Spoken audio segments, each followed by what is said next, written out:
Hey, welcome back. So, episode 15? 16, I remember, of Phil Short's custom Telecaster build. Quite a lot's been going on since we last spoke. I have done some work on this, but nothing that I can't explain or indeed show you on the next phase. Effectively, if you recall, the body has been roughly prepared. The neck pocket was routed out, which we saw, and the neck was test fitted to Phil's liking, and indeed has now been roughly carved. Bags of sanding left to go, but it's going to be good. So the thing that we need to talk about now is the cavities. Now this guitar is a fusion, if you like, of the Fender style Telecaster, or rather the Fender Telecaster style guitar, with some elements of Stratocaster and some elements of a standard humbucker guitar, such as a Gibson Les Paul or Paul Reed Smith or something of that ilk. So what I've done initially is I used the template. I'm sure you've seen guitar building templates. They are either acrylic or MDF for the slightly less expensive versions, and they give you all the outlines of the various components that you're going to need in order that your router will follow the pattern. So initially the neck pocket and the neck pickup was routed using the Telecaster template. So the next thing I did is I utilised the Stratocaster template that I have to cut out the slot where the bridge drops into the body. So there you can see this is the template I used for that, and quite simply, as with all the templates, I lined it up along the midline in the correct position. The Telecaster and the Stratocaster are very close cousins. The body shape and the dimensions between the neck pocket and the location of the bridge are identical on both of them, so that made life very, very easy. So we routed that out, and then I used happens to be a PRS template, and just used the humbucker route to locate the pickup at the bridge end. Stop myself from saying bridge end then, I'm not quite sure why. And then on the back, I'll use that. This isn't Phil's pickup, incidentally. That's a generic one I've got hanging about that I use for dummying things up so as not to damage the real thing. So then we've got the rear access cavity, which is formed that section in there.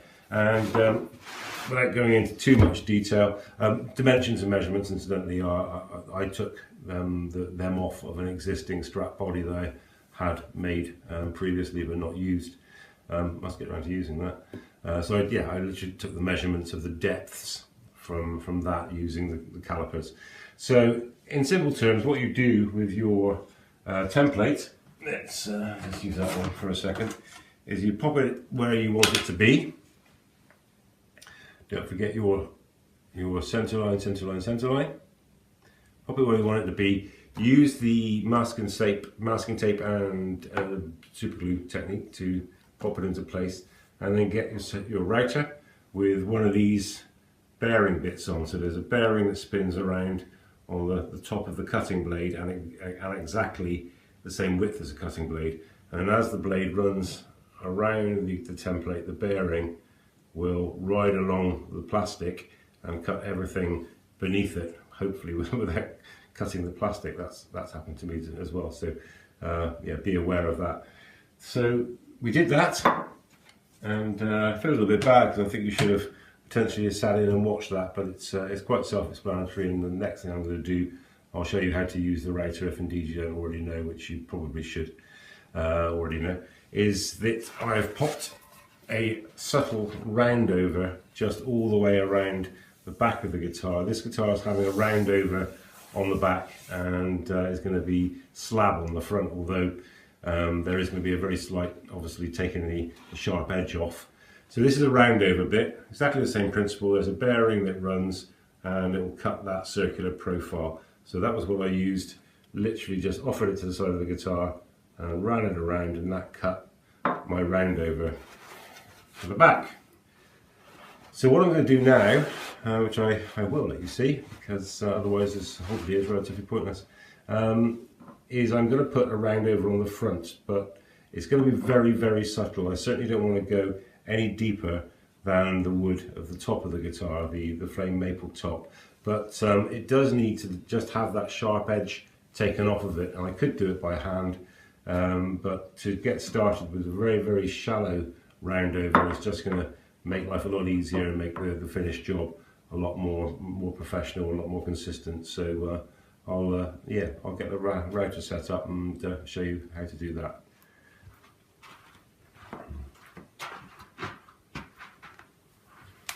Right, so I've got my router set up now. I've literally just dropped the edge of it, so it's going to cut the finest round over you could possibly imagine.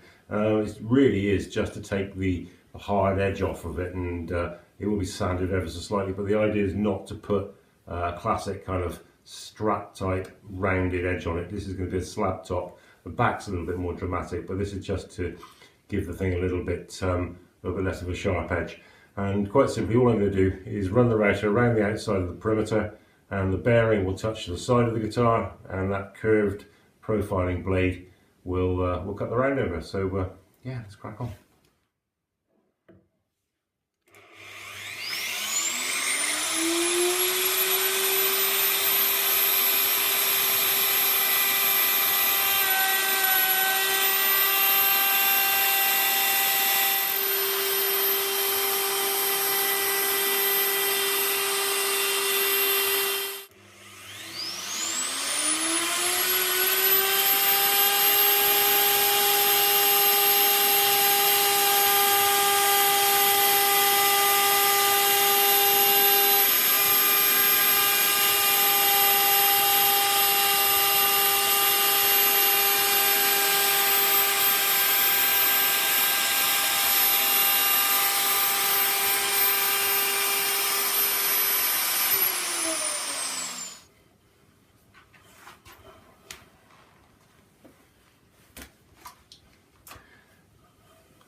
That's lovely, that is. Yeah, loads of sanding. Oh, more sanding than you could ever imagine. But that's certainly given me my my contour to work from.